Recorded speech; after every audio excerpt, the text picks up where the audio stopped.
Hi guys, what's going on? It's me, Chief Kratos, magbabalik for the PBA playoffs. Pag-uusapan po natin Barangay Ginebra versus Phoenix Fuel Masters o Super LPG.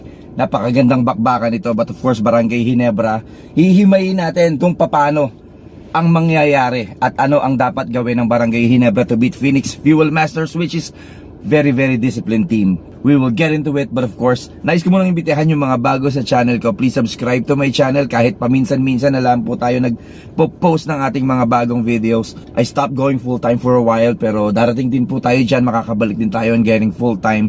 At sa mga hindi po nakakaalam, this is our new channel. Yung ating dating channel na nakakuha ng silver play button, yun po yung pinaglaruan na hack ng ating mga haters siguro. Pero this is our new channel. Please help me grow this channel again by clicking the subscribe button. Pag-uusapan natin guys, napakagaganda ng pair of matchups natin dito sa PBA playoffs. LX Road Warriors, TNT Tropang Giga, Meralco Bolts versus Magnolia Hotshots. All those teams na nasa ibaba, they are very capable of beating those teams na nasa itaas. Of course, Barangay Ginebra, pag-uusapan natin ano ba ang kanilang bala laban sa Phoenix Super LPG. Let's see the stats of the Barangay Ginebra and Phoenix Super LPG in the last 12 games during the elimination round. Barangay Ginebra, they are scoring 103.9 points per game, and the Phoenix Super LPG is not far behind.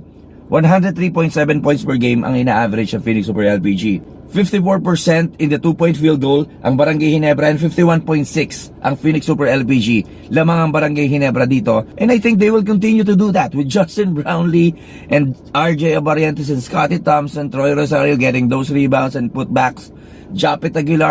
I think Barangay Ginebra still have an edge against Phoenix Super LPG pagdating sa ilalim. And Barangay Ginebra also have an advantage pagdating sa 3-point area. They are shooting 37.9% habang tumitira ang Phoenix Super LPG ng 32.4% in the 3-point area. Rebounding, dito lamang ang Phoenix Super LPG with a total of 46.6 rebounds per game, while Barangay Ginebra is grabbing 43.3. Lamang dito ang Phoenix Super LPG. Idagdag pa natin ang assist department, 23.6 for Phoenix Super LPG, 22.2 para sa Barangay Ginebra. Pero ano ba ang bala ng Barangay Ginebra against Phoenix Super LPG? It's their defense. Defense ang nagdala sa Barangay Ginebra dito sa playoff, and that defense will also the weapon of Barangay Ginebra all throughout the playoffs. Kung makakapasok sila sa semifinals, kung makakapasok sila sa finals, hopefully makapasok sila sa finals para masaya tayo despite of everything that is happening in our country. And speaking of defense, kailangan bantayan ng Barangay Ginebra, of course, Jonathan Williams, the former best import. He is playing well for Phoenix Super LPG. Richie Rivero, who is the number 1 local of the Phoenix Super LPG, who is averaging 20 points per game. Nandyan, of course, Jason Perkins with 16.4 points per game. Kenneth Toffin with 14.4. And Tyler Tio with 10.2 points per game. They are the 4 locals of Phoenix Super LPG who are averaging in double figures all throughout the elimination round. And of course, Evan Nelly with 8 points per game, almost double figures. So, talagang kalat na kalat yung opensa ng Phoenix Super LPG. Almost all of the players in the rotation of Coach Charles Chu talagang nagbibigay, nagpo-produce para sa Phoenix Super LPG. So, those are the players na kailangan talagang bantayan ng husto ng depensa ng Barangay Ginebra. Pagdating sa Barangay Ginebra, umpisahan natin syempre kay Scotty Thompson. Although he is only averaging 12 points per game, mababa to sa kalibre ni Scotty Thompson, but he is shooting 60% from the field and 37% in the 3-point area. So maganda-ganda ang itinitira ni Scotty Thompson, who struggled early in this conference. Medyo nag-catch up siya towards the latter half of the elimination round. 37.8% ang kanyang itinitikada sa 3-point area. He is grabbing 6.8 rebounds per game. And I'm expecting that Scotty Thompson will increase those averages pagdating sa playoff. I think his minutes will increase. He only played 33.5 minutes per game in the elimination round, and I'm expecting about 36 to 40 minutes per game from Scotty Thompson in the playoffs. In the quarterfinals, or kung makaabot sila sa semifinals, or even in the finals, madadagdagan niyan. Coach Tim Cone wants to keep him fresh. You know, the style of Scotty Thompson, the hustle that he is giving to his team, talagang kailangan fresh siya pagdating sa mga talagang bakbakan, lalo na sa playoffs in the PBA.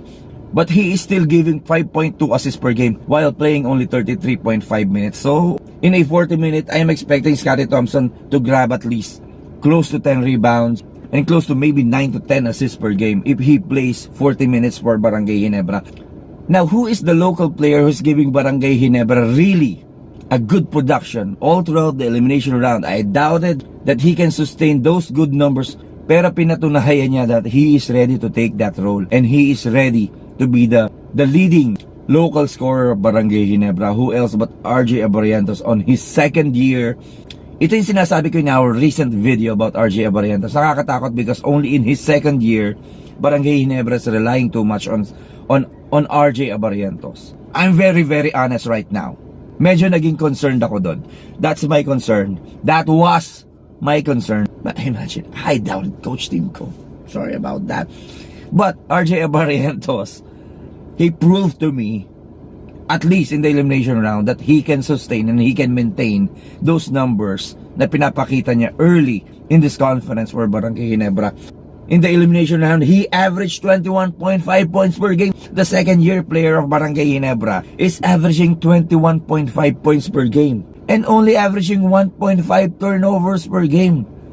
Turnover prone si RJ Abarientos in his first year, in his rookie year. Again, on his second year, averaging these numbers. Whew.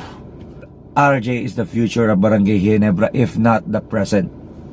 But what amazed me is the way he maintained that 3-point shooting. Guys, 42.3% in the 3-point area. Almost half of what he is taking, he is making.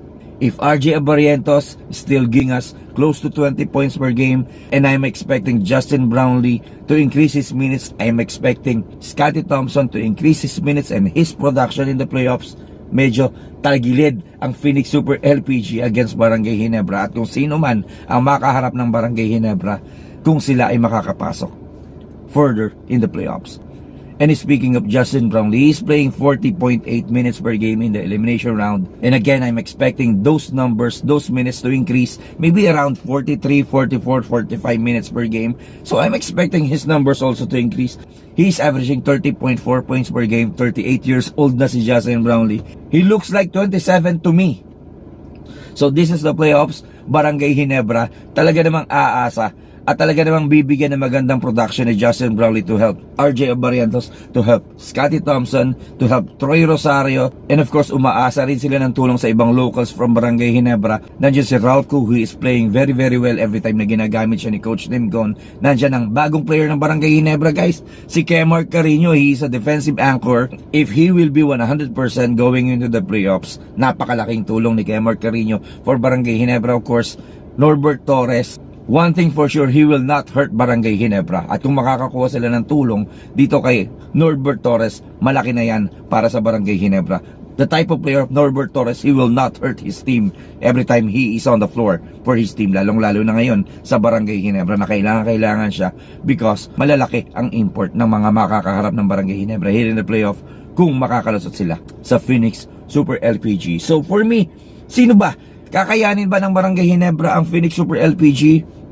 Barangay Ginebra have the twice to beat advantage. Phoenix Super LPG have a good coach. They have a disciplined team.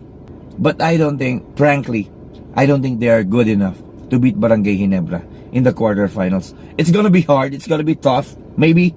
But for me, it's Barangay Ginebra.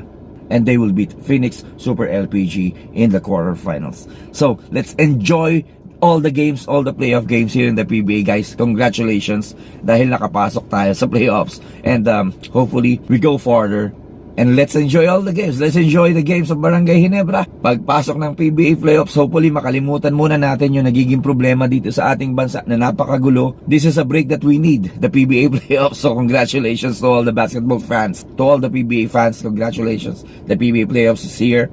Let's all enjoy watching the PBA. Shoutout sa inyong lahat. Sa mga nagpapa-shoutout sa akin, alam nyo na kung sino kayo. Next time, I will read all your messages. I will be more prepared next time. Promise. Enjoy all the playoff games, guys. I love you.